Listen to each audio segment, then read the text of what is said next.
welcome to another episode of Redesigning Your Relationships. I'm your host, Geovanna Burgess White, with my co-host, Yvette Valdenegro, up in the club. Oh, yes.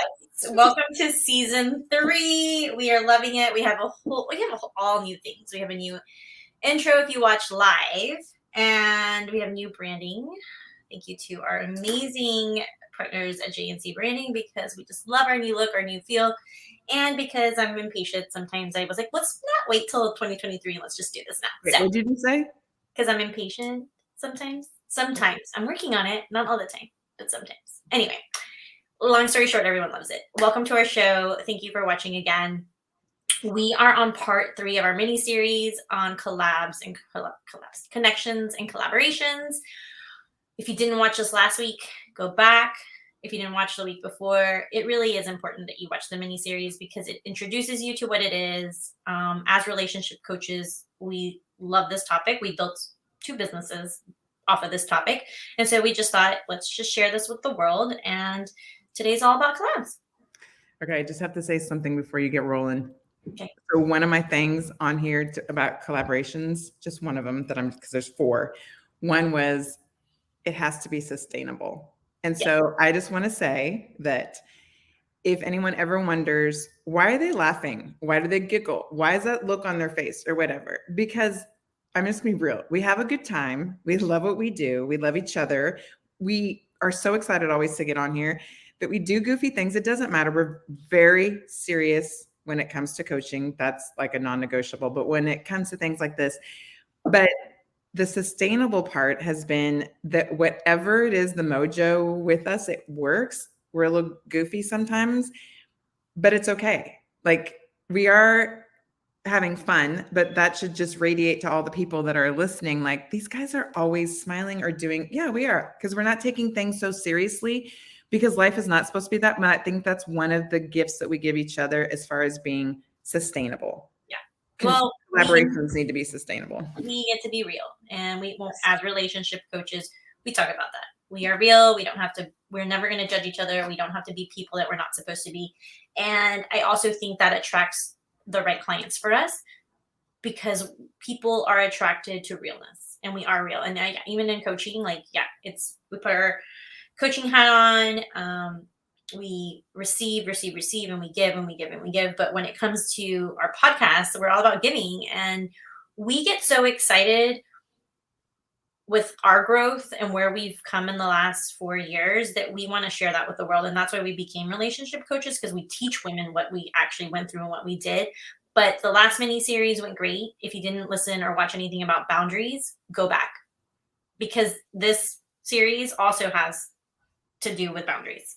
And I really think that we know that, people messaged us, texted us, called us, even when we talked to them, like, we absolutely love the boundary series. So we're just going to keep bringing it. You ask for it, we'll bring it. This is a 4-part series. We will end next week with networking. Last week was connections, and the week before that was just kind of an intro. And I love all of it, but collabs are my favorite. Our company's name, YG Collaborations. We were born off of a collaboration. So today we're going to share what that means and some of our favorite 2022 in real life collaborations. Ooh. Yes. Let me bring the word up. Technical people, please. Yes. So collaboration is the action of working with someone to produce or create something amazing. They forgot to put that word on there. Amazing. So that is what a collaboration is. And Yvette is going to kind of just tell us a little bit more. Yeah. Okay. So this is just Yvette's ways of looking at this, but there's 4 things that I think that a collaboration needs to have. Number 1, we said this, you're going to hear the same thing in all 4 parts, because we had the intro to this series. Purpose, purpose, purpose. There has to be a purpose. Why waste your time? Why waste anybody's time? And if you want to break down that purpose, the purpose should revolve or be around some kind of service or value. Yeah. If you can't say that you're bringing value to someone, then there's not really a purpose. And that's a harsh word or thought, but it's true. I mean, don't waste your time. No one's going to think it's a great thing because there's no value to it, but it has to have the value. The second thing is what I said earlier, sustainable. Whatever that value is that you're bringing, whatever the collaboration over time has to be sustainable in some way. You can even look at that as sustaining value in money, time, effort, whatever. The other one is equitable, but what I really like that word, equal. It's two people coming together. It's not, I'm doing 90, you're doing 10%. It doesn't work that way. There's ebbs and flows in that, yes. But in general, the big picture should be it's a partnership of two people coming into it with equal purpose and equal value and equal time, commitment, and so on. The second thing is which the one I've definitely been growing in, which you've been such a great leader with, is building community. I really, that is such an ingrained value in me now. It's kind of crazy, but it is building community. If you can't, again, that goes back to the value side of it. You're giving something, you're building something. That building should be creating something around you that is giving the value to those individuals, a product, a concept, or whatever it is. To me, if you can begin with those four things, the solving or having the purpose is sustainable, equal, and you're building a community. If you can say that you have those four things, then you're almost guaranteeing yourself that there's going to be growth, success, whatever you want to, because success, we both know, is like you can give so many different definitions to that, but however you want to say that, you can say, yeah, there's growth here, there's change here, there's lives changing as well, whatever it is.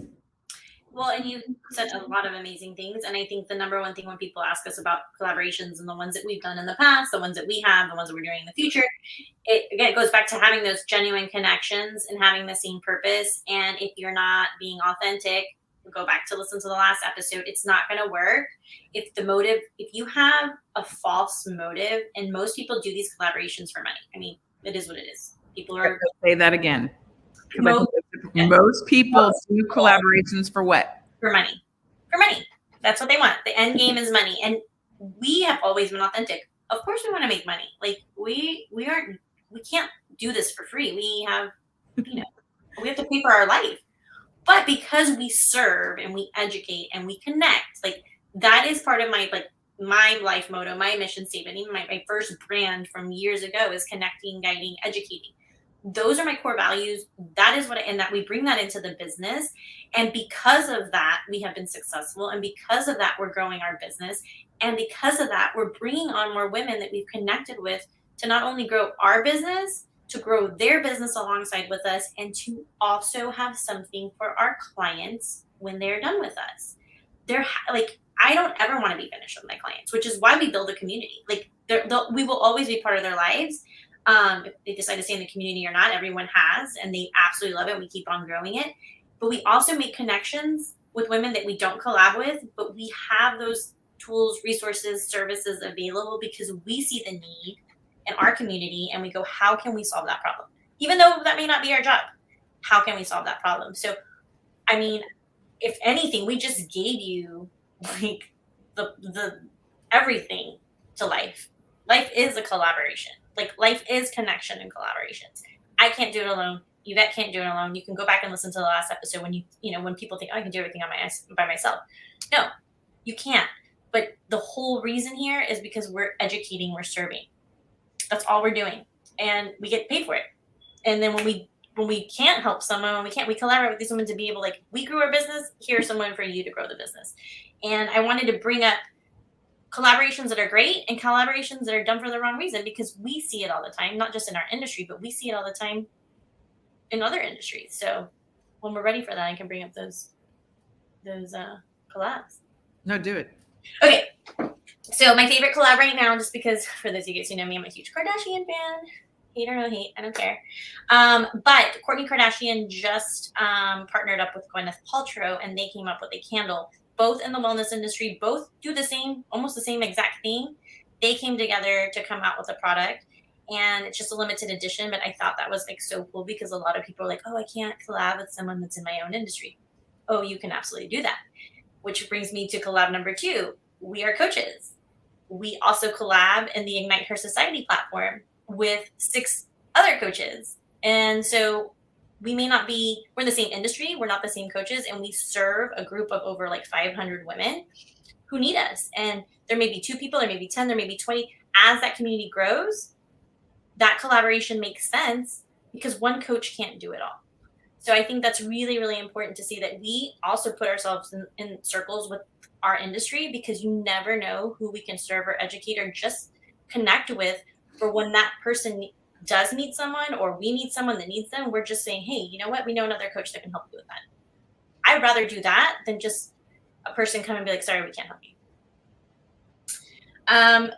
My husband's favorite collabs, Nike. Oh my God. Nike has done some of the coolest collabs. They're the poster child of collaborations, to be honest. Yeah. Yeah, they really are. And I'm so happy. I'm happy and grateful, but at the same time, like every month, my husband has a new pair of Nikes. He just got the new release of DJ Khaled's Nikes. I don't know what Jordans. Maybe it's Jordan. I don't know. He's gonna kill me. He's like, oh my God, he said it wrong. But anyway, he gets a new pair every week or every month. I absolutely love it. I think it's super cool to see artists collab with brands, and that's just not Nike. There's other ones. And then things that we see all the time. Real estate collabs, real estate agents and lending officers. We see doctors and pharmaceutical sales reps. We see people in the hospitality industry, like all the time, like coming and pushing and selling, like, we can get it to you cheaper. We can give you more. Like, that's time, and time is money. And I know that for like my doctor, she was very clear years ago, pre-pandemic. They pay for their teams lunches every day. They don't need reps coming in and doing that because it wastes their time. It also it hurts the client experience. So when people are going, because doctors have to take time to go talk to the reps, and it just takes time away from the appointments. So she has a clear purpose. She knows what she needs. She knows the reps that she works with. And she's like, unless I have a need to fill that spot with another rep, I don't need all the free lunches. So I just thought it was kind of cool to bring up some like everyday collabs. Which again goes into, if I was that sales rep, then you ask, well, what is it that I can do for you then? How can I serve you? What would your team need? What do you need? Mm-hmm. Like, it may not be a lunch, and it may not even be selling your whatever the pharmaceutical thing is at the moment. She may just laugh and go, oh my God, are you kidding me? I can't even get a stupid trash can in my office these days. And you want me to, oh my God, go get that person her trash can, have it delivered to her office, and go, thinking of you, hope every single time you put your, think of da-da-da-da-da. That's all you needed. Who knows, in a year, she may go, that person had a really good sense of humor, and they got me that stupid trash can that I do think of every single time I throw a piece of paper in there, and I think of them. So now I'm going to give them a call. It doesn't have to be, that's such a simple, just listen to what people need. Yeah. Are you done with your list? Because I was going to say something. Yeah, I'm done. Okay. So again, we talk about our little stories and stuff. And last episode, we talked about the first time that we did a podcast together. And then we talked about the venue and the and a bunch of couples actually needing spaces to get married in. But as far as like collaborations and stuff, and just with the purpose, the sustainability, the equal parts in the community. Okay. I have to laugh because unintentionally, when we did, because our first true podcast together was the Uncut and Unleashed. Oh, yeah. Okay. So let's go back 3 years. And during the pandemic, 100% was happening. I remember sitting on my sofa. The kids were, it was a time when everybody's watching the TV. Do we go out? Do we not go out? How's this all happening? Oh my God. And my phone was blowing up from clients. What do I do? How do I handle this? Is my date okay? Is the venue okay? And your phone is blowing up because you were with the venue, right? We're talking fights, not with me and clients, but I mean like, oh my God, or Yvette, how do I handle this? This just happened. All those things were like, it became very apparent. Well, the wedding industry just got tumbled upside down. So now we're in the middle seeing the vendor's perspective of what it now means for them, because we're vendors too. So we understood everything that a vendor was going through, but then listening to clients and going, but we also understand everything that they're going through. Okay, how can we build a bridge, and instead of everybody fighting and canceling contracts and no one's able to do anything, how in the world can we try to set a platform and a safe space for both sides to be heard, to be listened to, and figure out a way that we can still do events. So we did Uncut and Unleashed, and all we talked about were the ebbs and flows of the pandemic.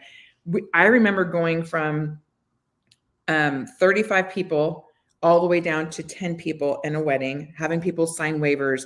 I remember calling the courthouse, trying to figure out when people can go and get their marriage. How are they doing that now? I mean, like, who's even open? I mean, all those things, trying to find, all we were doing that entire time. One, like being inspectors and try to like, oh, does this work? Does that work? For everybody, not everybody, but mainly for our clients. But just the heart of saying, okay, we don't really have all the answers, but we get it. So why don't we just help everybody find the answers together and build this platform? And Gio, I look back and I'm in that 1 year to know that just through the city of Houston, 1,500 people were listening to that podcast. Makes me really happy, because it was like, that's such a great example. It was nothing to do with us. And if people could go back and listen to those, which I don't even know if they're even still on it, it's crazy how we sounded, what we did, but that didn't matter. It didn't matter that we were not perfect. It did not matter that we had all of our ducks in a row. All that mattered is that there were two different groups, vendors and clients, who needed a space to come together, to be able to vent, to be able to share, to be able to be real, and to be able to problem solve. And I think that we created that space of allowing those people to do that. We were like the information source for weddings, but not only that, we disrupted our industry. I loved every minute. We did every Monday. We did a podcast for the whole year, every Monday, live. People that were not happy with us. Oh no! But the crazy thing, okay, that we got guests on our show that would have never come on our show. Like, I'm talking people who have like hundreds of thousands of followers that are huge in the wedding industry. We started podcasting the week after the pandemic started, and we had the most successful year of our businesses was the year after. So talk about ripple effect, but we weren't even doing it for that reason, because we came up from a place of service, and because we really were like, if there's nothing that we can do, this is what we're going to do. And we were like, minutes before our show, we were like, okay, are those updated statistics? Is that correct now? Because every single week, every single month, things were changing. And yes, they're still out there in the YouTube world. You can go to Justin Gate University and watch them. But yeah, that was a collaboration. We got on the phone and said, well, what should we do? And we just did it. It was imperfect action, but one of the best years of our lives, because we didn't have to cancel any weddings. People got married. People postponed. None of our vendors lost their companies and businesses. Yeah. So we sustained just by doing something that, again, had nothing to do with us. And we were able to meet women in our industry that we would have never met if that hadn't happened. So super grateful. And that's what we keep on doing. So before we end, I do want to end with our brand partners and talk about like our collabs, because as we've grown in our business, we've brought some amazing women with us. And if you follow us, you go on our Instagram, because I did a reel for them, because I absolutely love the women in our brand partner page. But, you know, Yvette and I can't do it all.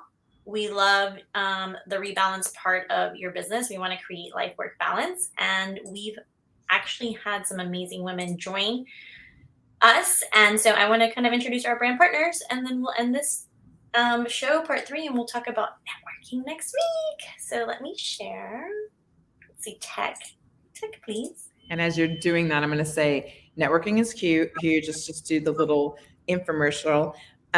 We talked about it. We're very strategic about it. There's how-tos, whys, and things to really think about. So definitely mark that on your calendar to make sure that you're listening and or that you go back, because it's super, especially as you're looking towards 2023 and you're thinking, okay, I do want to do all these things. Just more of the how, or what am I supposed to be really looking for? We love it. So we will end with our beautiful brand partners, and we have a few. And as we grow, our brand partners will grow with us. Our partners at JNC, talk about an amazing collab. There are 3 women in their partnership. They do all of our clients' branding, social media, website. We have Carrie Andrews, which we're actually going to be on her podcast later on. And she is your business bestie, everything about automation, outsourcing, not delegating, not doing it yourself. Jess is amazing at creating a brand. Like, she literally meets with you, and if you have no idea, she puts your vision to life. Obviously, our partners at Ignite Her Society, another amazing community for women to personally develop and grow. And then our friend Carrie Walsh, who owns Women Wine and Wellness. And not only is she in Houston, she is her company is nationwide, and you can join a Women Wine or Wellness. It's really one of my favorite networking events because you don't have to talk about work. It's just kind of like one night off a month, and you can also open a chapter in your area. So these are just the amazing women that we have brought along with us. They're our brand partners. They help us, they help our clients. And like I said, as we grow, we will bring more women that we collaborate with us because we know the power of community and collaboration. So until next week, we will see you for part 4 networking. Thank you for joining us.